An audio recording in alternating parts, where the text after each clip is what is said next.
Okay, folks. So this one's a little bit ad hoc. I know I missed out on the last couple of days. 2 days ago, I was doing the Joe Jorgensen rally event in Boise, or in Meridian, actually. Uh, Yesterday, I drove over to Idaho Falls to see how they were doing over there. Uh, Helped pitch as a speaker at both events. Both events went really well. Extremely good showing for Idaho. Incredible, absolutely amazing. Um, had somewhere in the neighborhood of about 300 show up in Meridian, had about 200 show up out at Idaho Falls. And then tonight, we had some political rallies and some counter rallies going on down here on Front Street. While everybody's leaving town, everybody's going home. We had, I was down here representing Joe Jorgensen, CBS 2 covered it. Trumps were across the street. They're giving me all sorts of flack. We even had some Biden supporters down there too. Awful lot of people weren't supporting anybody. They literally showed up just to carry signs that said "Dump Trump." So you had Biden supporters, you had Trump supporters, you had me there representing Joe Jorgensen, loud as life. Good enough that they actually were joking about paying me to leave. How bad is that when they're ready to pay me to leave an event that they basically coordinated? But yeah, thanks, Brett. So let's go ahead and get a few things going here. I am Joe Evans. I am a Libertarian candidate for Congressional District 1 in the state of Idaho. It is 6 o'clock. That's my fund site. That's my website, donations. If you want to donate to my campaign, there it is. Run a ticker tape right along the bottom. Fundly.com, Joe Evans for Congress.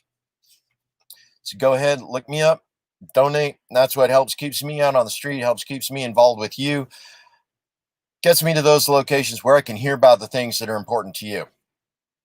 Yeah, I may be the Congressional District 1, but yesterday I took some time out to talk with some of our folks over in Congressional District 2 out in Idaho Falls. Some of the students came down from Rexburg.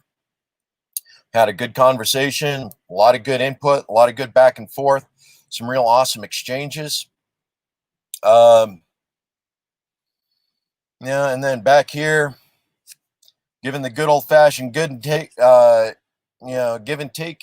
down here in front of Front Street, waving our signs, waving our flags, letting people know about Joe Jorgensen. Yes, we did. Crashed the party. I was loud enough that they wanted me to go home. Not enough that we had a standoff, but it's all right. So if I'm running a little hoarse, that's because I just spent the past 2 hours shouting everybody down, telling about all the joy, all the reasons to vote for Joe Jorgensen. But so this is an Ask Me Anything session. Sorry you're stuck with a car because I really didn't have time to run home. Wanted to get this. I know I'm running an hour later than I wanted to this evening.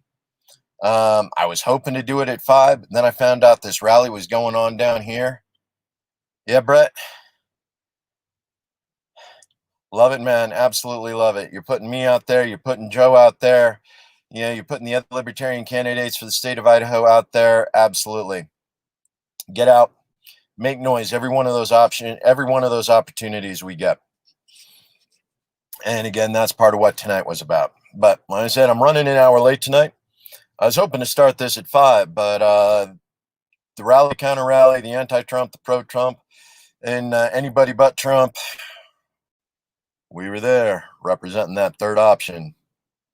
There is a greater good, folks. There is a greater good. We got the option to vote for it. She's on all 50 states. She will be there in all 50 states on the ticket. And this is the second time she's done it. This is the second time a woman has had her name on the ballot for all 50 states. First time was back, 1998, I think? No, 96. She ran back in 96 as vice presidential candidate. She was on all 50 states back then. She's running again this year. she's on all 50 states this time. So, I mean, everybody. There's no excuse, folks. There's no excuse. You know her name. Vote for her. Joe.com. Let's make it happen, folks. You got choices. You got somebody to vote for. Vote Gold 2020. So, what do you guys want to talk about tonight? It isn't Ask Me Anything. I am slightly out of breath. Now, if you follow the Idaho politics, Pam Hemphill, she caught me down at the demonstration. Liberty Dogs, they caught me down at the demonstration. CBS 2, they even caught me down at the demonstration. I got all of them. I was there for all of them. All of them gave me camera time. All of them gave me an opportunity to say my piece. Thank you, Ania. Thank you very much for you coming down, giving me a little bit of time to talk about peace and about how Jo Jorgensen's going to bring our troops home day one. Yeah, it's one of the things.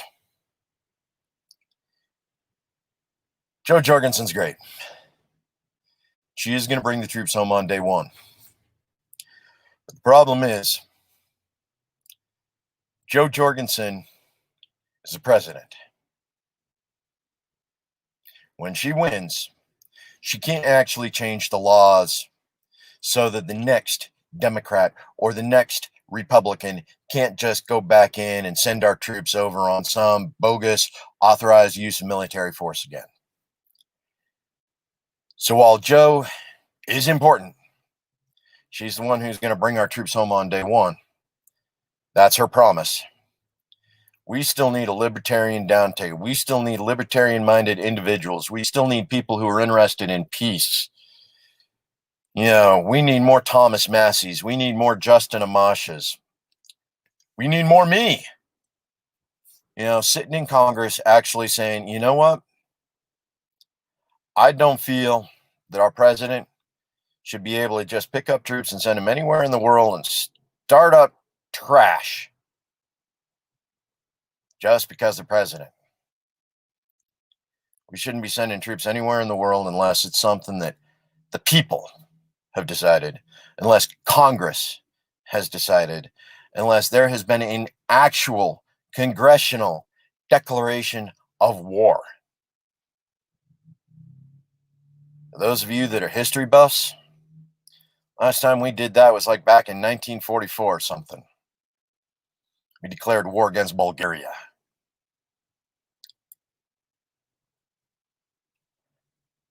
Jo will get our troops home on day one, January 21st. That's going to happen. The trick, though, keeping our troops home. In order to keep our troops home, we need anti-imperialists. We need anti-colonizers. We need whatever you want to call them. We need peace candidates sitting in Congress to make sure that our troops stay home. Unless we got a real good justification for it. Yeah, I know.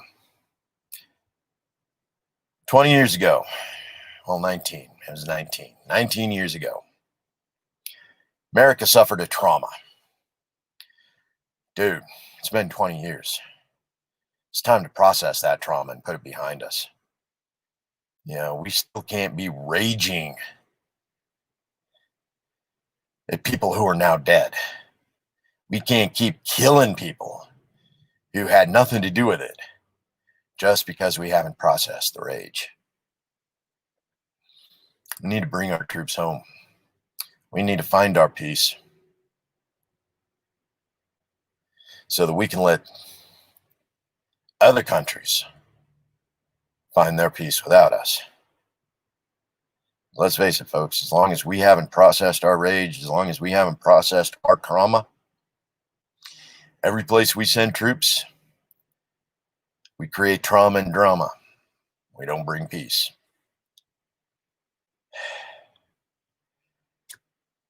Yeah, Brett, you've had friends that served. I served. I got lots of friends that served simply because I served. You know, my family, I'm a divorced veteran. I am a friggin' statistic. Stop sending our troops overseas. Let them stay home and raise their families. Let them learn how to defend our nation. Let them watch our borders. Let them protect our shores. It's what we created the standing army for, folks. Defend America. Not send them someplace else to kill other people. Wasn't what our founding fathers had in mind.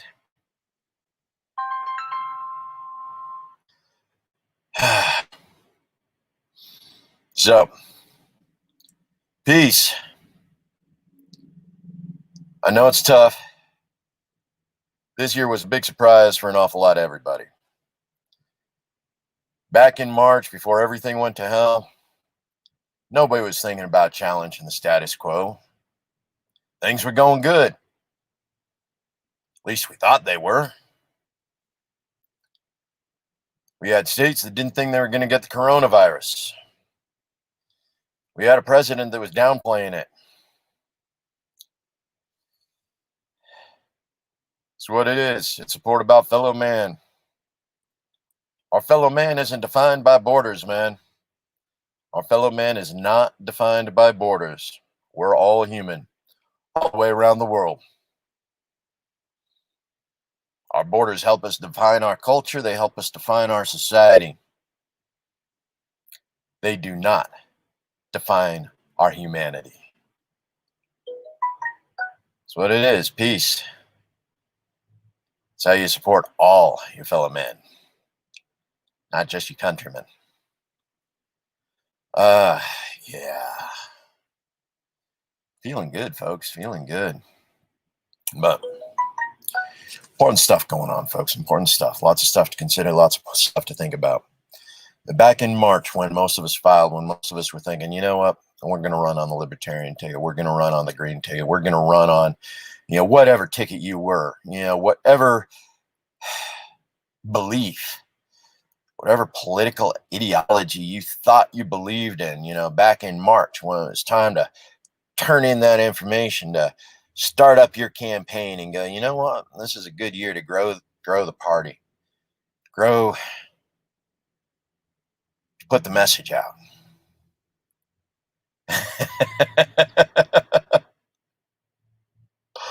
Yeah. Working it. But thanks, Jason. Appreciate the input. I realize it's a bit of conflict of interest. Of course, as committeeman, sort of got to keep an eye on what's going on with everybody else, don't you? Jason Pretty Boy, he's one of the committee chairmen for our local Democrats. Good guy. Love you, Jason. You're doing good stuff. Don't agree with the Democrats. Some of your activists locally love their stuff. Love what you're doing.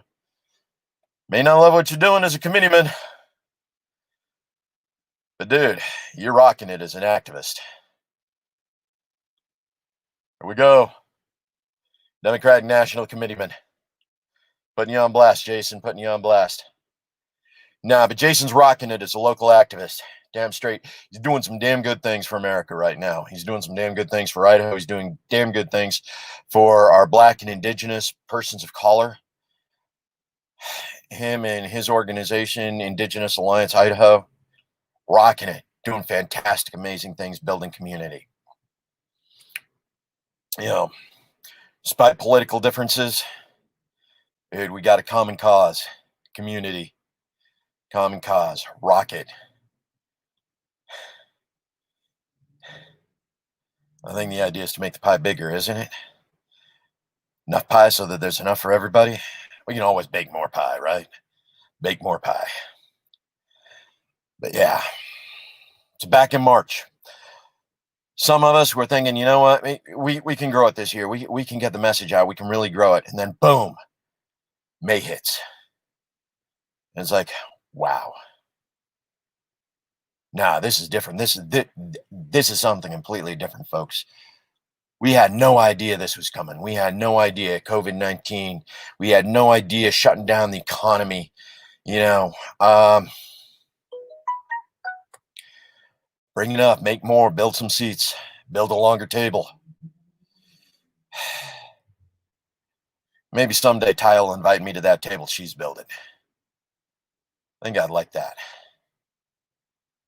She's building a big table. She's inviting us to hers. It's a good way to put it, right? We've seen what happens at our table. We've seen what happens at the colonizer table. It's time to show up at your table. I'll help you build the seats, but I know it's your table, man. It's your table.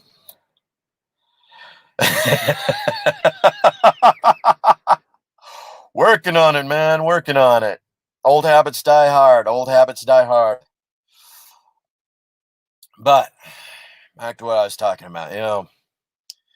6 months ago, we had no idea what was in store for our nation. We had no idea what the two-party system was about to do to us. We had no idea that by August, less than 60 days away from the election, less than 60 days, we got people starving in our country. We got people in our country going hungry. We got people in our state going hungry. We got people who are worried about losing their house right now. 50% of Boise are renters. The renters without jobs, man. They're about ready to be kicked out, put on the street. That CDC order, it's not a guarantee. It's not a guarantee to keep a house. That's not a guarantee to keep a roof over your head. It's not a guarantee to keep food in your belly.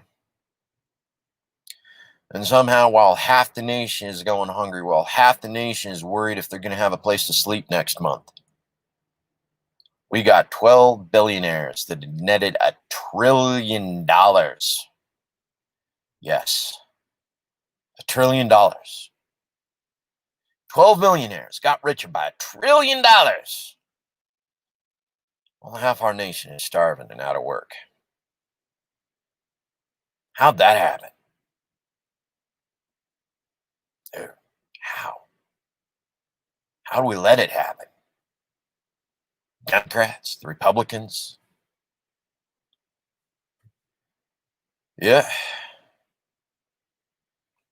Slowly, big money's come to Coeur d'Alene. Property values, dude.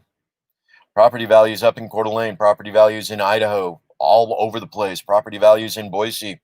Used to be you could rent a 2-bedroom apartment for $600. That was 5 years ago. What does it cost now? $1,200, $1,500 for a 2-bedroom. That's you. That's the wife. That's a kid. Boom. How do you raise a family when the median income won't even let you afford an apartment? And that's when you're working. That's if you're working, man. Right? A lot of money. $1 trillion between 12 people. That's a lot of money. Yep. You've been working there 15 years. You've seen the property values go up. You've seen it skyrocket.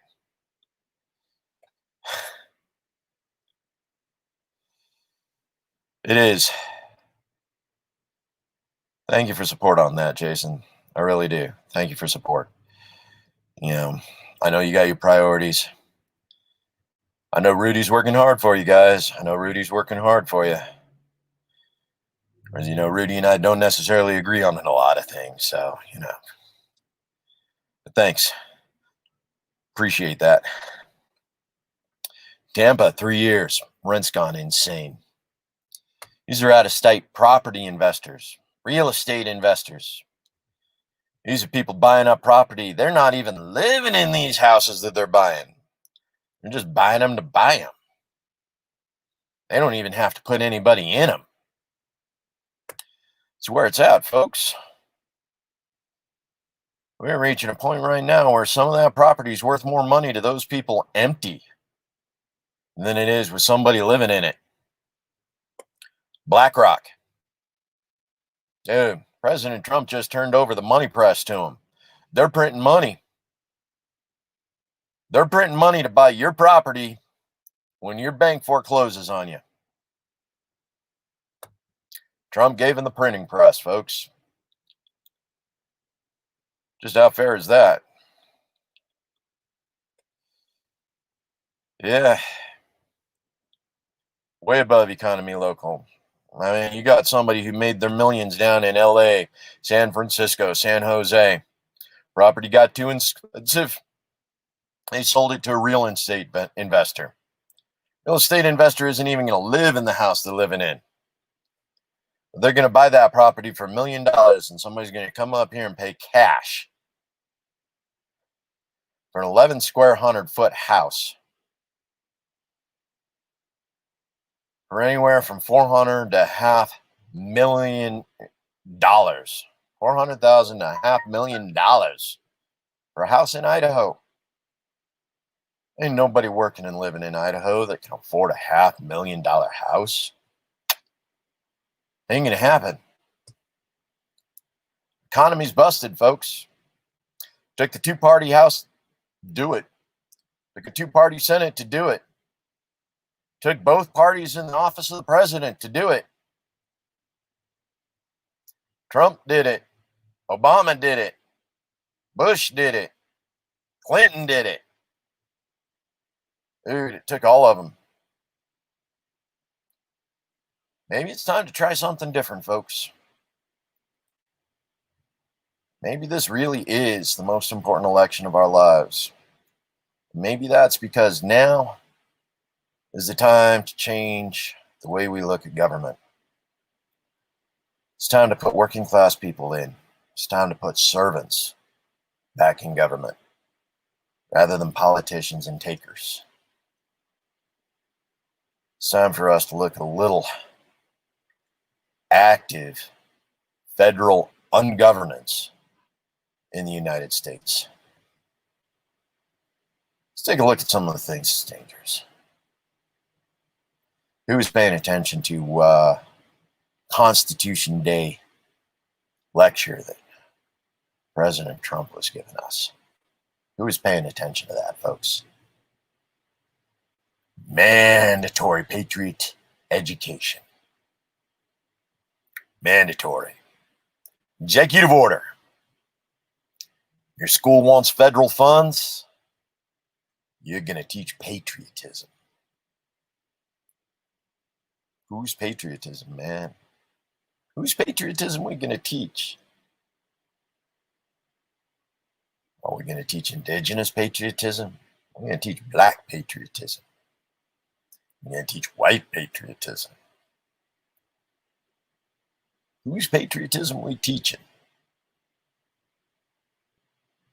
Maybe some Christian identity patriotism.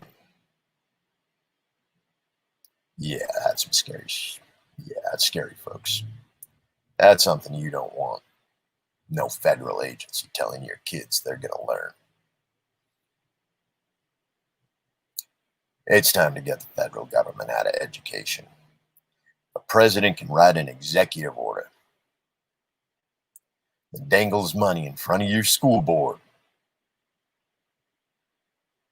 entirely dependent upon whether or not you teach his brand of patriotism in your local schools. We got a problem, folks. We got a big problem. You know it.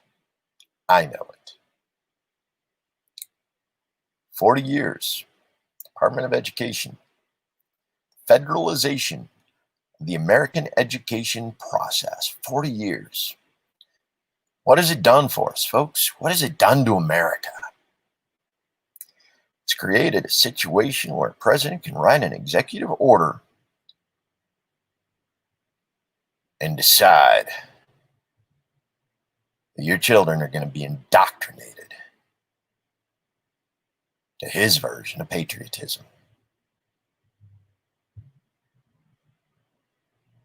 Dude, I'm a veteran. I know what I signed up for. I knew I was going to be used. But I still took an oath to protect the Constitution of the United States.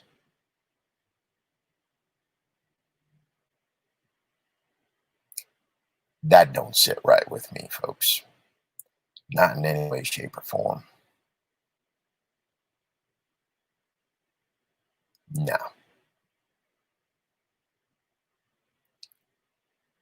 We've seen what happens when one person decides what the education of a nation is going to look like. We've seen what it's done to cultures. We've seen what it's done to societies.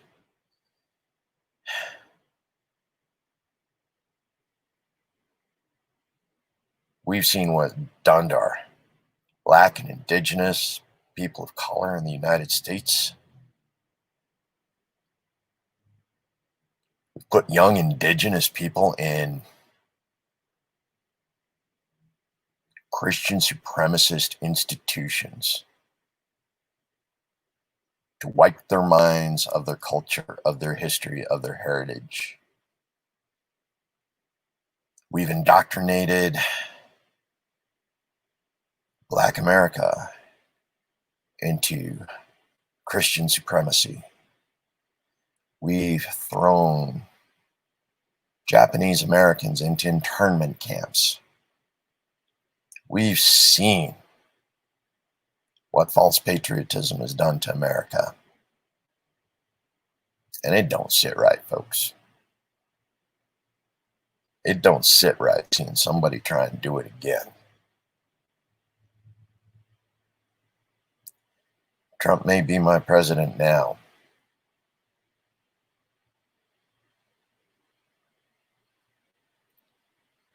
but that boy ain't right. Okay. I'm looking at 26 minutes here, folks. It's time for me to roll off. You can go home, get me some vitamin C after hanging out down here at the protest. A little warm tea, some honey.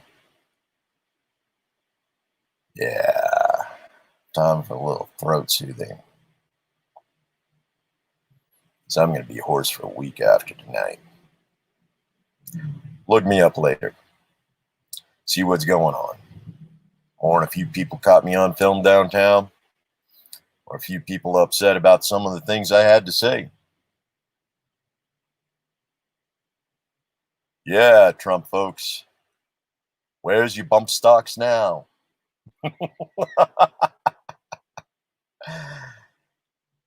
That one hurt, didn't it? Okay. Love you guys. Family, friends, community.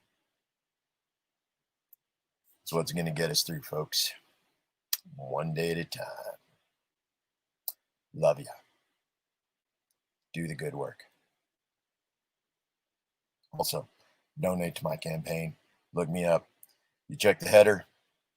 You see the other places where I'm doing my broadcast. Got it on Twitch. Got it on YouTube. Got it on Twitter. Got it on Facebook. I'm actually doing all three of my Facebook pages. Doing my personal, doing my Cup of Joe with Joe, doing my Idaho Joe for Congress. Go, like, share, comment. Do the good stuff. I love you. Oh, yes. And before I roll on out, tomorrow, if you can, absolutely, my friends Ania and Ina